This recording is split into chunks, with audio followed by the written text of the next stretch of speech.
자, 앞뒤좌우로 오늘도 말씀의 은혜가 함께 하시기를 바랍니다. 축복하시면서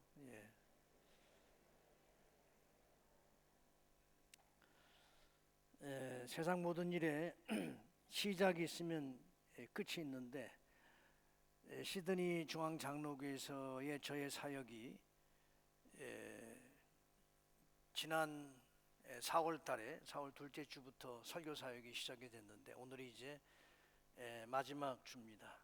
감회가 새롭습니다. 시원섭섭합니다. 자, 회복이란 하나님께서 의도하신 상태가 있다는 것이고 이제 그 하나님 의도하신 상태로 돌아가는 것, 그것을 회복이라고 이야기합니다.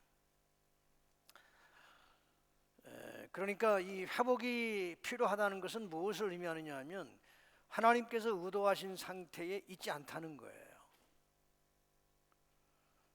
그래서 하나님께서 의도하신 상태로 돌아가는 것이 필요하다.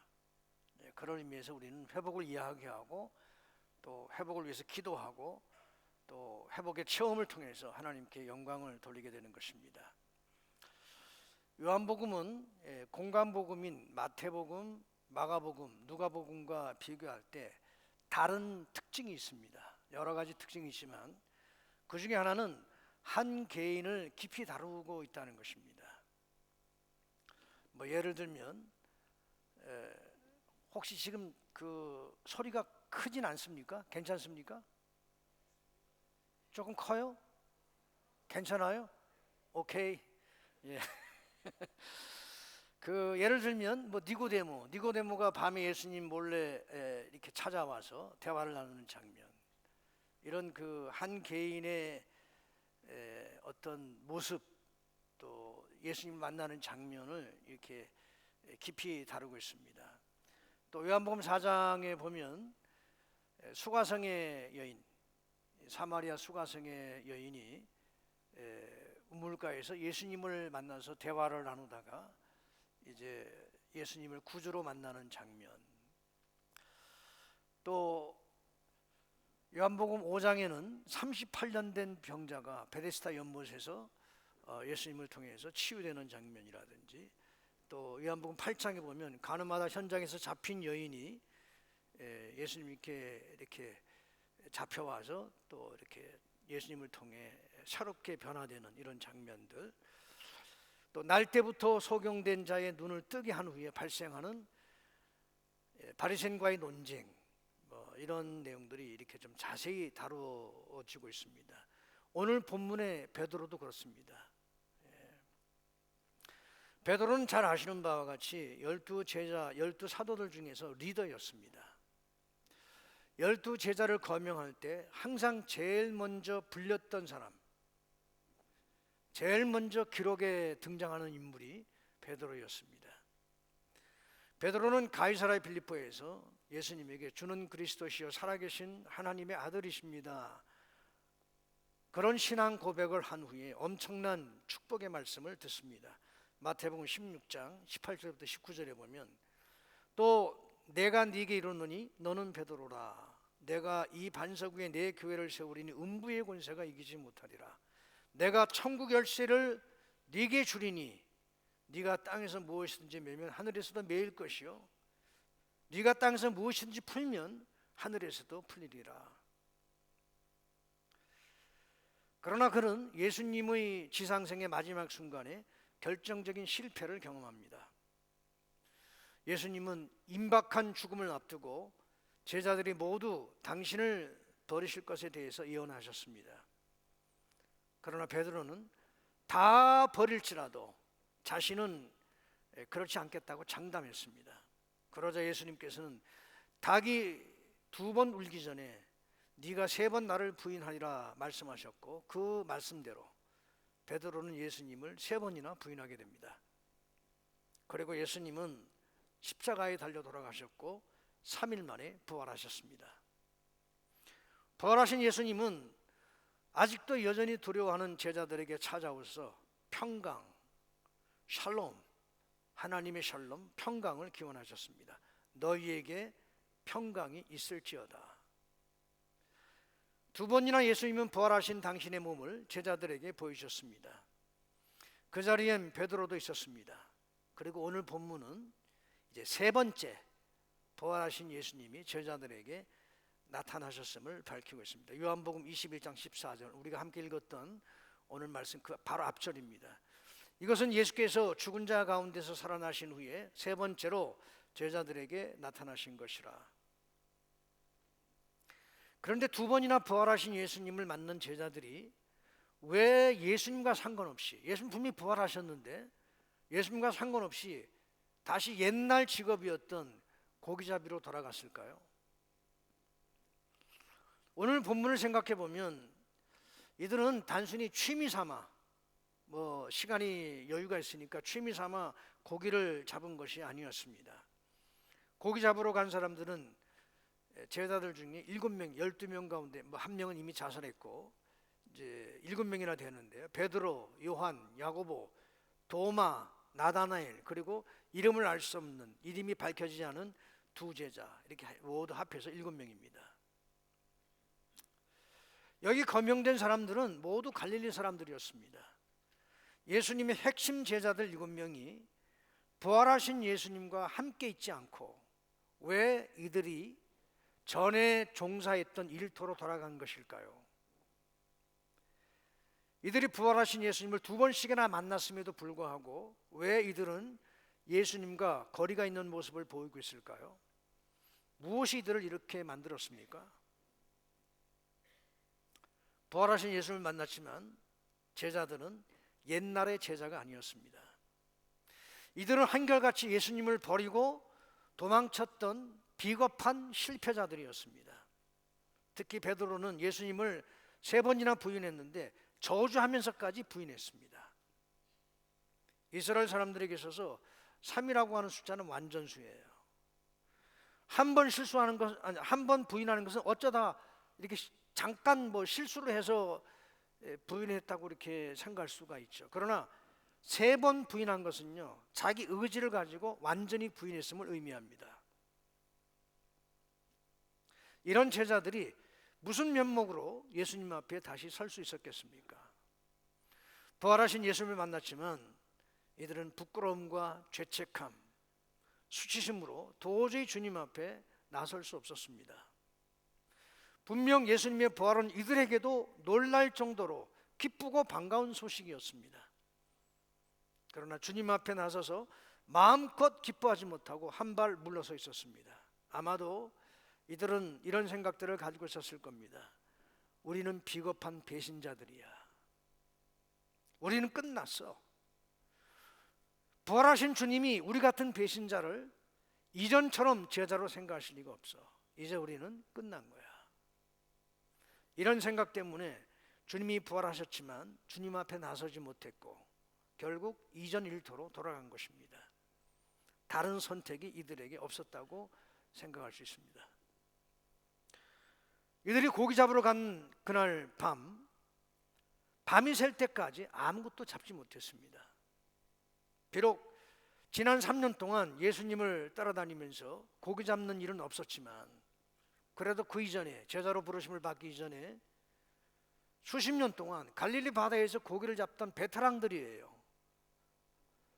고기 잡는 전문가들이에요.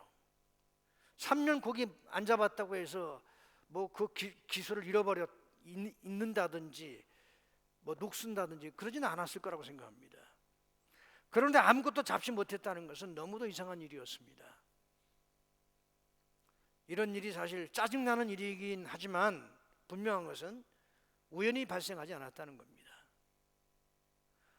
아무것도 잡지 못하고 날이 새어가는 때에 아직 사람이 제대로 이렇게 분별할 수 제대로 알아볼 수 없는, 아직은 어둠이 채 거치지 않은 그러한 때에 한 사람이 해변에 나타나서 말씀하셨습니다. 그분은 부활하신 예수님이셨습니다. 예수님 해변에 서서 이렇게 말씀하셨어요. 6절, 이르시되 그물을 배 오른편에 던지라. 그리하면 잡으리라 하시니 이에 던졌더니 물고기가 많아 그물을 들 수 없더라. 제자들에게 말씀하시는 분이 예수님이신 줄을 제자들에게는 아직 알려지지 않았습니다. 너무 어두워서 어둠이 다 거치질 않아가지고 아직 예수님인 줄 모르고 있었지만 이들은 그 말씀에 순종했습니다. 그 말씀에 권위가 있었기 때문입니다. 이유를 알 수 없지만 그물을 배 오른편에 던지라는 말이 이해가 되는 것도 아니었고 납득이 되지 않았지만 제자들은 그 말씀에 순종해야 함을 직감적으로 깨달았습니다. 제자들이 순종했을 때 물고기가 많아 그물을 들 수 없을 정도였습니다. 그제서야 그들은 그들에게 말씀하신 분이 예수님이신 줄을 알게 됩니다. 여러분, 제가 몇 주 전에 누가복음 5장을 설교하면서 비슷한 내용을 가지고 설교를 한 적이 있었습니다. 이런 경험이 제자들에게 처음이 아니었습니다. 3년 전 예수님께서 공사역을 시작하실 때 제자들을 부르시면서 이들은 똑같은 경험을 한 적이 있었습니다. 그때도 밤새도록 수고를 했지만 고기를 전혀 잡지 못한 채 피곤한 몸으로 아침을 맞았고 그물을 정리하고 있었습니다. 바로 그때 예수님은 일단의 무리들과 나타나셔서 해변에서 베드로의 배를 빌려 강단 삼아 말씀을 전하시고는 베드로에게 깊은 데로 가서 그물을 내려 고기를 잡으라고 말씀하셨습니다. 그 말씀에 순종했을 때 그물이 찢어질 정도로 많은 고기를 잡게 되었고 베드로는 예수님의 무릎 앞에 엎드려서 주여 나에게서 떠나 주십시오. 나는 죄인입니다. 고백합니다. 그리고는 제자로 부르심을 받았습니다. 네가 이제부터는 사람을 낚는 어부가 되리라. 제자들은 자신의 연약함 속에서 주님을 알게 되고 만나게 되었습니다. 밤새 고기를 잡지 못하는 이상한 일은 우연한 일이 아니었습니다. 지금도 마찬가지입니다. 사랑하는 교회 여러분, 우리 인생에 어두운 밤이 있습니다. 우리는 그 시간을 힘들어합니다. 내 인생에서 왜 이런 시간들이 있을까? 낙심하며 좌절하기도 합니다. 그러나 그 시간도 하나님의 시간입니다. 이것은 하나님의 섭리요 역사입니다.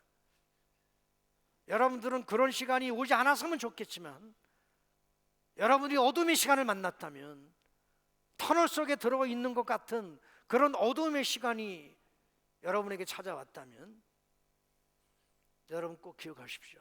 그것은 하나님의 섭리요 하나님의 역사입니다. 그런 일을 맞았을 때 또 그런 일을 당했을 때 세상적으로 말해서 재수 없다고 생각했을 수도 있습니다. 제자들도 마찬가지입니다. 밤새도록 고기를 잡으려고 했지만 한 마리도 잡질 못했어요. 힘은 힘대로 들고 노력한 만큼 얻은 것은 없고 참 허탈한 일이었습니다. 그러나 그때 허탈한 그 일로 인해서 그들은 예수님을 만나게 되었습니다. 예수님을 알게 되었고 경험하게 되었습니다. 그리고 갈릴리 바다의 고기들까지도 움직이시는 예수님의 신적 능력, 전능하심을 경험하게 되었습니다. 이들이 고기를 밤새도록 많이 잡았다면 예수님이 눈에 들어오지 않았을 거예요. 연약함을 통해, 우리의 연약함을 통해, 제자들의 연약함을 통해서 주님의 은혜를 깊이 경험하는 눈이 열리게 되는 것입니다. 어둠 속에서 빛은 더욱 밝게 빛납니다. 터널 속에 있을 때 빛이 더욱 선명하게 보이는 것처럼 하나님의 은혜가 우리에게 다 선명하게 보이게 되는 때는 내 인생의 공고한 날입니다. 내 인생의 공고한 날에 우리의 영안이 열리게 됩니다. 물론 이런 말들이 어떤 분들에게는 좀 부담스러울 수 있을 거예요. 그러면 꼭 우리가 하나님을 제대로 만나기 위해서 우리 다 그러면 고난의 자리에 다 나가야 한다는 말이냐, 뭐 이런 생각이 드실 수도 있을 거예요. 근데 솔직하게 말씀을 드리면 대부분의 사람들은 다 그렇습니다. 평상시에 물론 우리가 하나님의 은혜를 경험하고 체험하며 살아갑니다. 그러나 더 깊이 하나님의 은혜가 무엇인지 더 뼈저리게 느끼도록 하시기 위해서 하나님은 때로 우리에게 공고한 날, 고난의 날을 허락하신다는 것을 여러분 항상 기억하십시오. 왜냐하면 그 공고한 날에 우리의 영안이 열려서 하나님의 영광이, 하나님의 그 영광의 빛이 뚜렷하게 선명하게 보이기 때문입니다. 그러나 여러분들이 어떤 좌절을 느낄 만한 힘들고 어려운 그 순간에도 잊지 마십시오. 주님은 의로운 오른손으로 우리를 붙들고 계십니다. 왜 전능하신 하나님이 우리에게 어두운 시간들을 허용하셨을까? 그만한 이유가 있어서 허용한 것이니 지금은 알 수 없지만 먼 훗날 나중에 분명히 알 수 있을 것입니다. 분명한 것은 하나님은 실수가 없으신 분이십니다. 능치 못함이 없는 전능하신 하나님이십니다. 그리고 모든 것이 합력하여 선을 이루게 하시는 분이세요. 제가 여러 번 지난 5개월 동안 설교하면서 자주 예를 들었던 인물이 바로 요셉이었습니다. 요셉의 생애를 토막을 내놓고 보면요, 이해가 안 돼요. 정말 이해가 안 돼요. 요셉이 뭘 그렇게 잘못해서 형들이, 형제인데, 아무리 이복 형제일지라도 형제인데 그렇게 죽이고 싶을 만큼 그렇게 미워하면서 결국 노예로 팔아버렸잖아요. 노예로 팔린 요셉이 보디발의 집에서 처음 그 노예 생활 시작할 때 얼마나 구박을 많이 받았을지 충분히 상상이 돼요. 나이 17살밖에 안 됐습니다. 이방인입니다. 보디발에 있었던 다른 애굽 사람들이, 그 애굽 종들이, 나이 많은 애굽 종들이 이 요셉을 가만 놔뒀을 리가 없어요. 요셉이 편하게 노예 생활하도록 놔뒀을 리가 없어요. 구박하고 부려먹고 욕설하고 그럴 때마다 하나님, 내가 뭘 잘못해서, 뭘 도대체 이렇게 잘못해서 이곳에 노예로 팔려와야 했습니까? 그렇게 묻는 시간이 없었을까요? 이해가 되지 않았을 겁니다. 그러나 요셉은 곧 하나님이 자기와 함께 하심을 깨달았습니다. 이유를 알 수 없지만 어쨌든 이곳에 온 것도 하나님의 인도하심이라고 그렇게 깨달았어요. 그래서 보디발의 집에서 막 주인에게 신임을 얻고 모든 보디발의 집의 살림을 관장하던 그때에 보디발의 아내가 유혹하잖아요. 매일매일, 그것도 어쩌다 한 번이 아니라 매일매일 유혹하잖아요. 보디발은 하나님 앞에서 죄를 지을 수가 없었어요. 하나님 앞에서 코람데오는 라틴 말인데, 코람 앞에서 데오, 하나님 앞에서 내가 범죄할 수 없습니다. 코람데오. 그러면 뿌리치다가 죄를 뒤집어쓰고 누명을 뒤집어쓰고 감옥에 들어갔어요. 죄 짓고 들어간 게 아니에요. 의롭게 살려고 하다가, 순결을 지키려고 하다가 하나님 앞에서 바로 서기 위해서 죄를 뿌리치다가 누명을 뒤집어 쓰고 감옥에 들어간 거, 얼마나 억울합니까? 여러분 이해가 돼요? 이해가 됩니까? 감옥에 들어가서도 아마 처음에는 감옥에 들어갔을 때 하나님,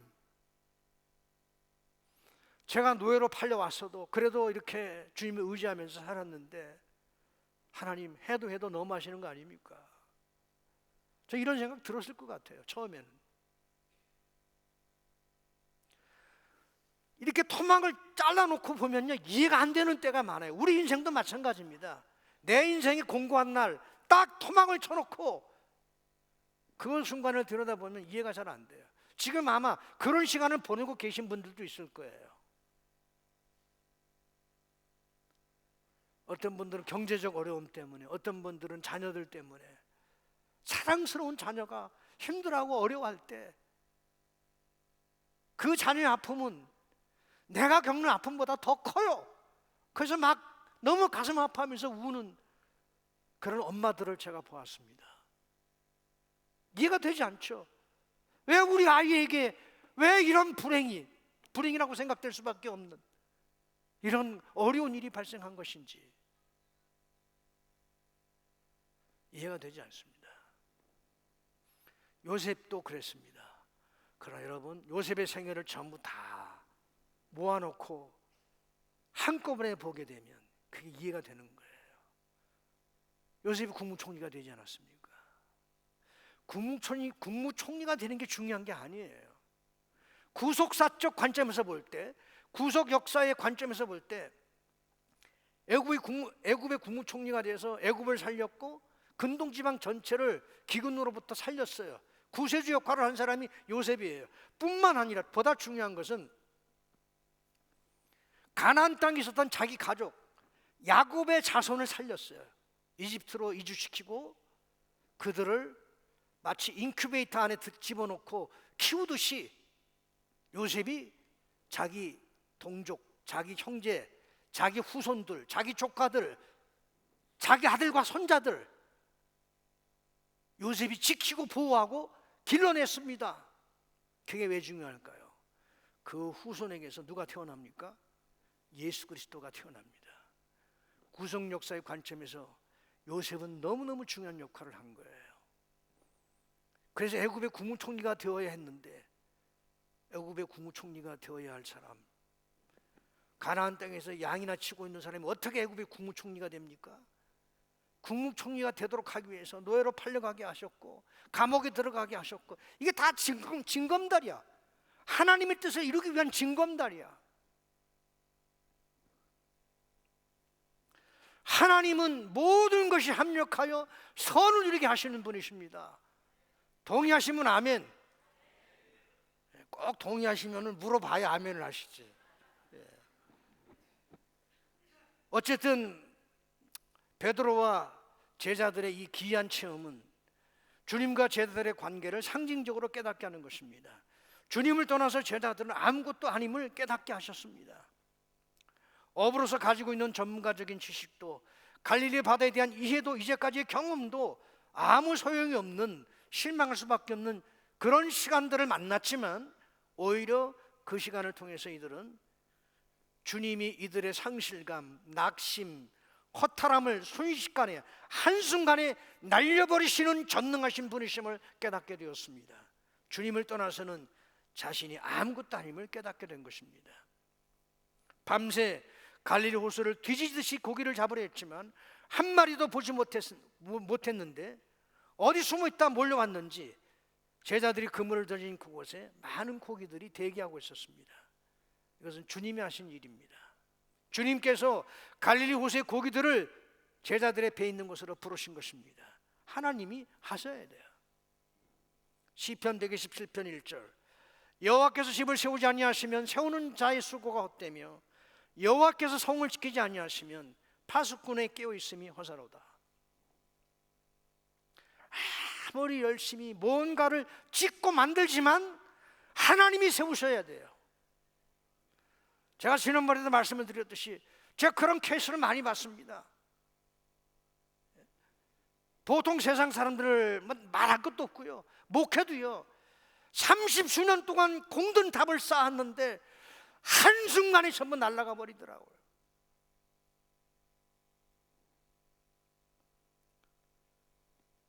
세상 일도 마찬가지 아니겠습니까?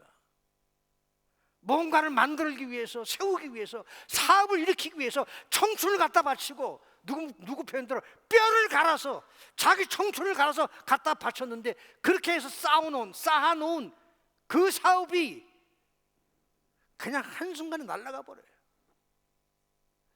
하나님이 세우시지 아니하시면 모든 수고가 헛된 것입니다.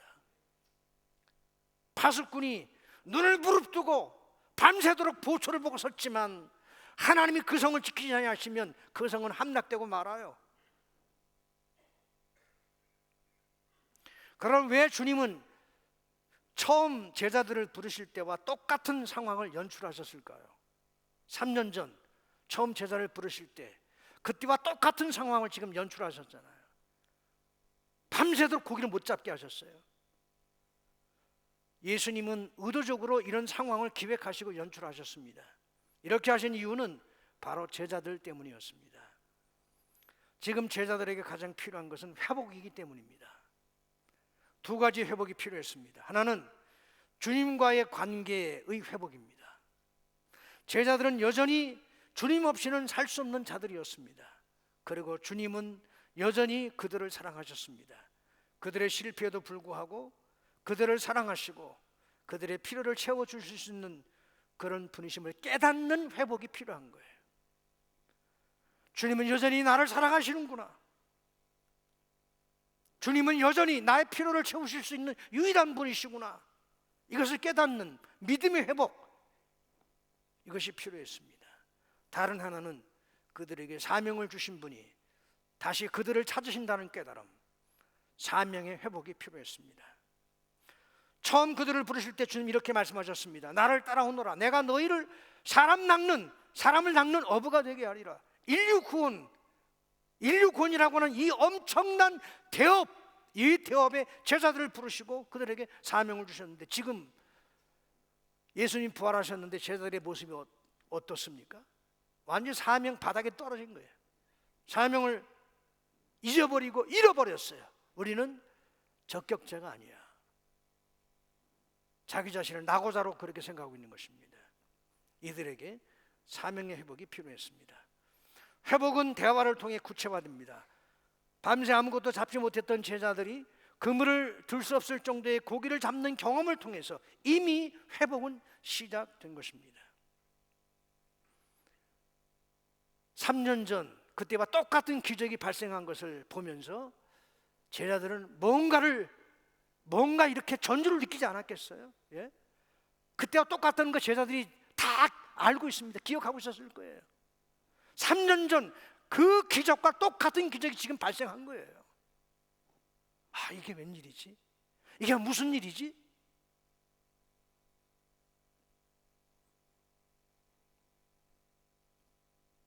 이미 시작된 회복은 대화를 통해 구체화됩니다.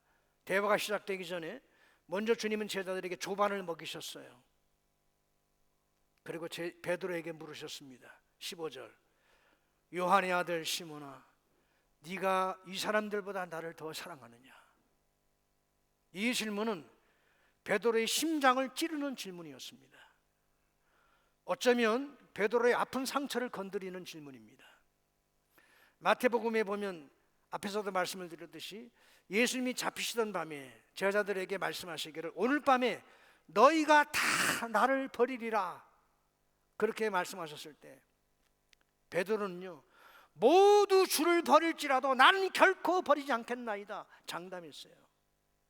요한복음에서는 이렇게 소개되고 있습니다. 예수님께서 내가 가는 곳에 너희가 올 수 없다, 예수님의 죽으심을 그렇게 비유로 말씀하셨어요. 내가 가는 곳에, 내가 십자가 못 박혀 이제 죽을 텐데 그곳에 너희가 올 수 없다, 이렇게 말씀하시는 거예요. 당신의 죽으심을 암시하셨을 때 베드로는 이렇게 대답했습니다. 주를 위하여 내 목숨을 버리겠나이다 장담했어요.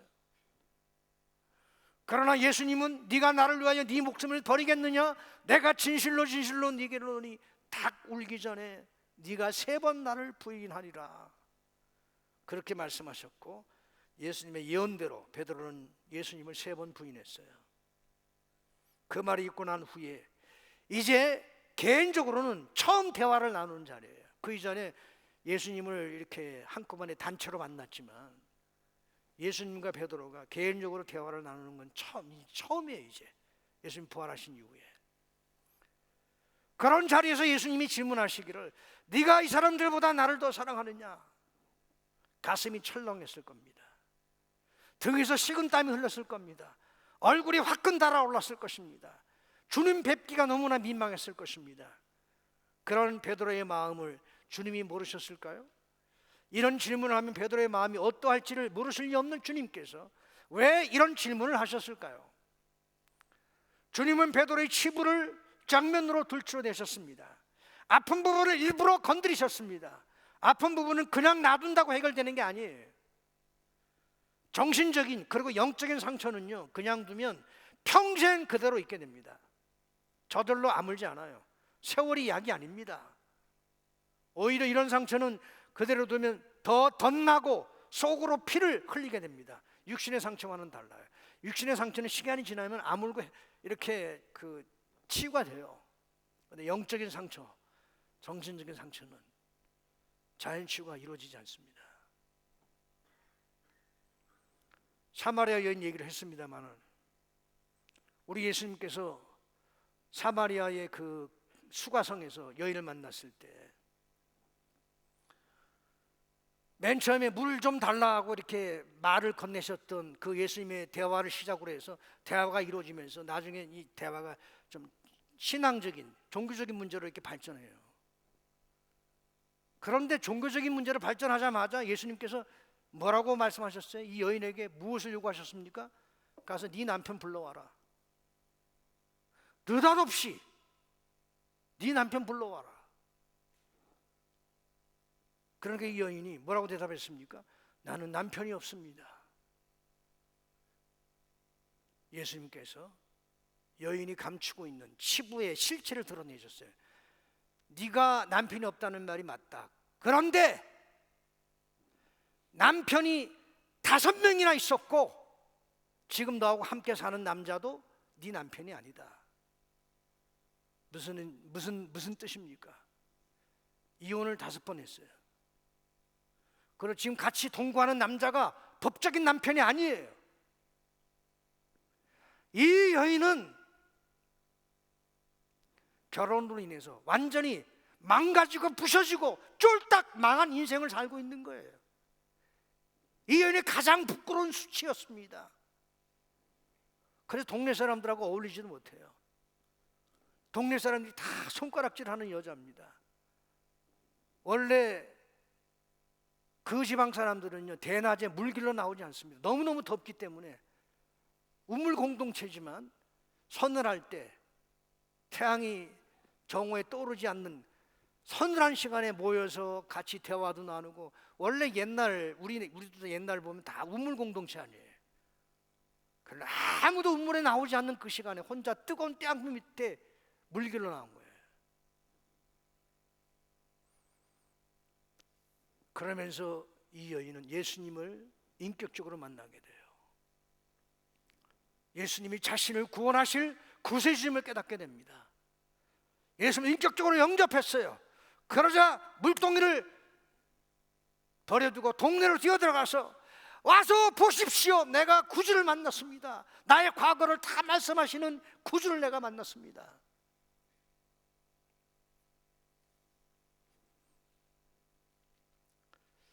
주님은 이 불편한 질문을 한 번도 아니고 3번이나 반복하셨어요. 이 시간이 베드로에게뿐만 아니라 베드로의 과오를 하는 다른 제자들에게도 얼마나 긴장된 시간이었을지 충분히 짐작할 수 있습니다. 그러나 주님은 조금도 주저함 없이 3번을 또박또박 물으셨어요. 요한의 아들 시몬아, 네가 나를 사랑하느냐? 이 질문은 베드로를 비난하기 위한 질문이 아니라 베드로에게 다시 고백할 수 있도록, 그가 진심으로 주님께 고백할 수 있도록 기회를 주기 위한 질문이었습니다. 3번 부인했으니 3번 고백하게 만들어서 그의 주님에 대한 사랑이 진실임을 베드로 스스로가 확인하게 하셨습니다.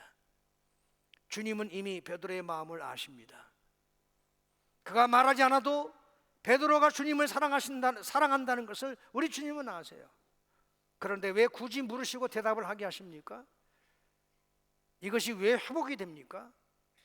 베드로 자신은 예수님을요 사랑할 자격이 없다고 생각하고 있었을 겁니다. 그는 자신을 용서할 수 없었을 것입니다. 일단 자기가 자기를 용서를 못하는 거예요. 주님에게 베드로는요 맏아들 같은 존재였어요. 여러분 집안에 맏아들이 있잖아요. 맏아들.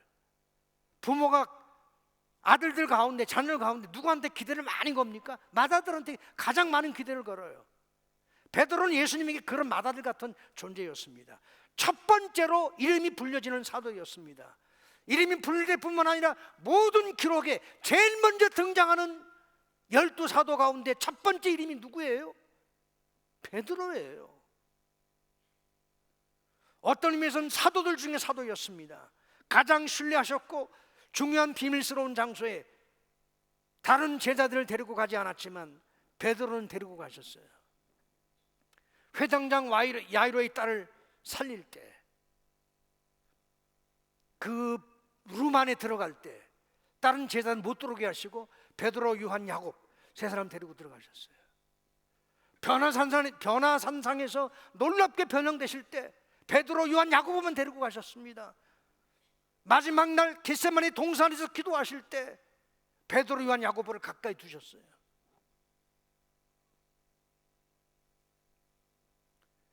주님께서 그에게 베풀어 주신 사랑과 은혜를 생각하면 정말 그가 장담한 대로 그는 절대로 주님을 버려서도 안 되고 죽는 데까지 따라갔어야 했습니다.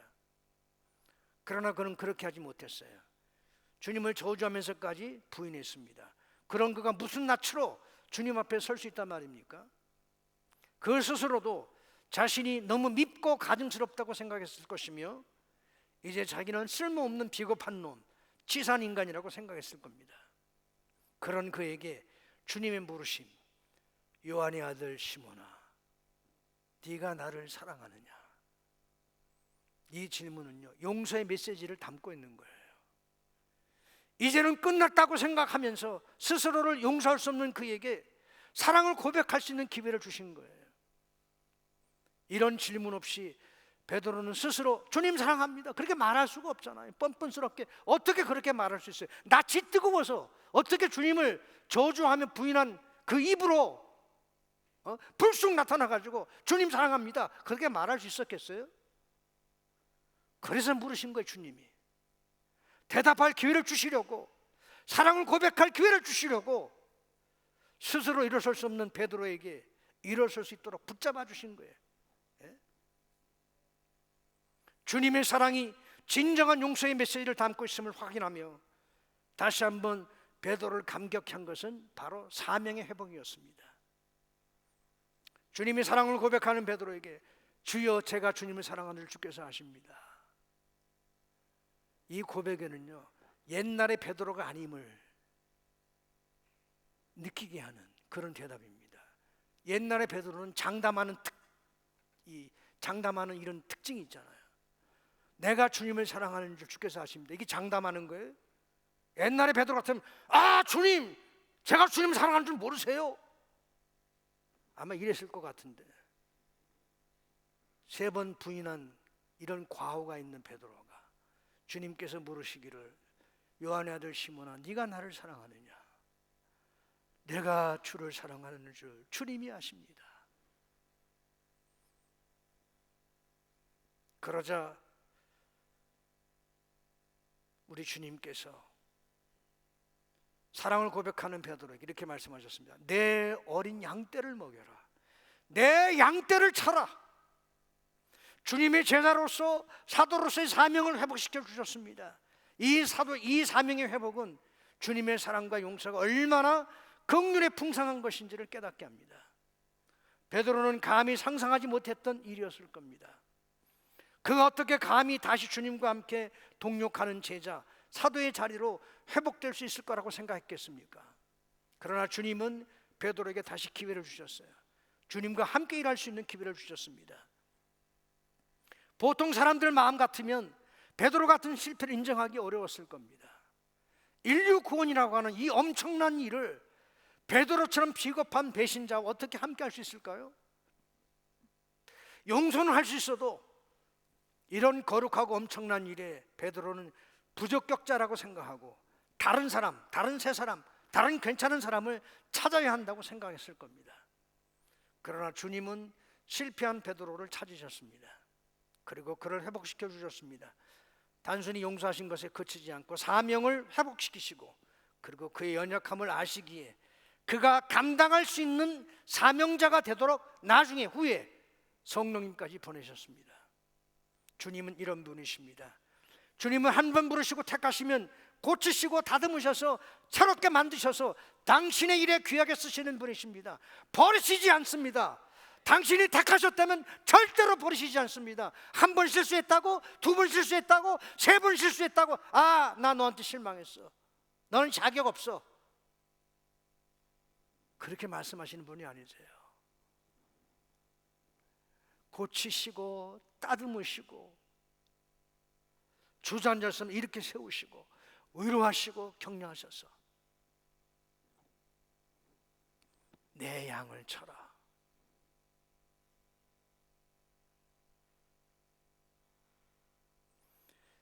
이 사랑에 반응하십시오. 베드로는 주님의 사랑에 감격스럽게 그리고 민감하게 반응했습니다. 그리고 베드로는 평생 그를 용서하시고 회복시켜 주신 사랑에 감격하여 주님이 주신 사명을 이루는 일에 그의 생애 전부를 바쳤고 나중에 십자가에 거꾸로 매달려서 순교를 당했습니다. 베드로만 용서를 받은 것이 아닙니다. 우리도 베드로 못지않게 영적으로 하나님 앞에서 실패한 경험들이 있는 사람들이고 이기적이고 비겁한 사람들입니다. 그러나 주님 우리를 찾아오셔서 물으십니다. 네가 나를 사랑하느냐? 네가 나를 사랑하느냐? 주님께서 우리에게 물으십니다. 이 물으심에 감격스럽게 반응하면 복된 삶을 살 수 있습니다. 오늘 우리 모두에게도 베드로에게 임한 그 회복의 축복이 임하게 되기를 예수님의 이름으로 축원합니다. 지난주 중에 일주일 동안 특별 새벽 기도회를 했습니다. 일주일 내내 교회를 위해서 기도하면서 내 마음에 떠나지 않는 장면이 있었습니다. 그것은 바로 사도행전 3장입니다. 태어날 때부터 걷지 못하는 안진뱅이 거린을 성전 미문에서 베드로와 요한이 기도하러 올라가다가 그를 만났습니다. 베드로가 그 안진뱅이 거린에게 이르기를 은과 금은 내게 없거니와 내게 있는 이것을 네게 주노니 나사렛 예수 그리스도 이름으로 일어나 걸으라. 그러면서 오른손을 잡아 일으키니 발과 발목에 힘을 얻고 일어나 걷기도 하고 뛰면서 하나님을 찬송하는 놀라운 기적이 일어났습니다. 저는요 그 장면이 지금 시드니 중앙 장로의 모습이라고 생각했습니다. 어떻게 보면 영적으로 주저앉아 있는 우리에게 성령 하나님이 말씀하시는 거예요. 시드니 중앙 장로 교회야, 나사렛 예수 그리스도 이름으로 일어나 걸어라. 그 말씀이 선포되었을 때 주저앉아 있던 우리가 일어나 걷기도 하고 뛰기도 하면서 주님을 찬양하는 놀라운 기적이 머릿속에 상상이 되어 계속 찬송하며 기도했습니다. 일어나 걸어라 내가 새 힘을 주리니 일어나 나 걸어라 내 너를 도우리 시중장 일어나라 내가 새 힘을 주리니 일어나 너 걸어라 내 너를 도우리. 주님이 여러분들을 부르십니다. 이제는 일어나십시오. 주저앉아 있는 자리에서 온 시드니 바닥에, 시드니 교계에, 시드니 중앙 장로교회를 모르는 사람이 없습니다. 수치스러운 소문이 우리 교회 주제예요. 성령 하나님이 말씀하십니다. 나사렛 예수 그리스도 이름으로 일어나 걸어라. 발과 발목에 힘을 얻고 일어나 걸어서 걷고 뛰며 하나님을 찬양하는 역사가, 그래서 물이 바다를 덮음같이 여호와를 인정하는 것이 이 시드니 온 땅이 충만하도록 여러분 일어나십시오. 그리고 하나님의 영광을 위해서 쓰임을 받으십시오. 에스겔이 보았던 환상 가운데 하나는 성전터에서 물이 쫄쫄쫄 흐르기 시작하더니 이 물이 나중에 시내를 이루고 강을 이루고 바다를 이루어서 세상을 덮었습니다. 시드니 중앙 장로교에서 흐르는 그 시내가, 시작된 그 성령의 역사가, 그 성령의 물이 시드니 전체를 덮고 호주를 덮고 열방과 민족을 가슴에 품고 일어서는, 여러분을 통하여 수많은 사람들이 주께로 돌아오는 놀라운 그 비전을 보십시오. 그 역사를 보시기 바랍니다.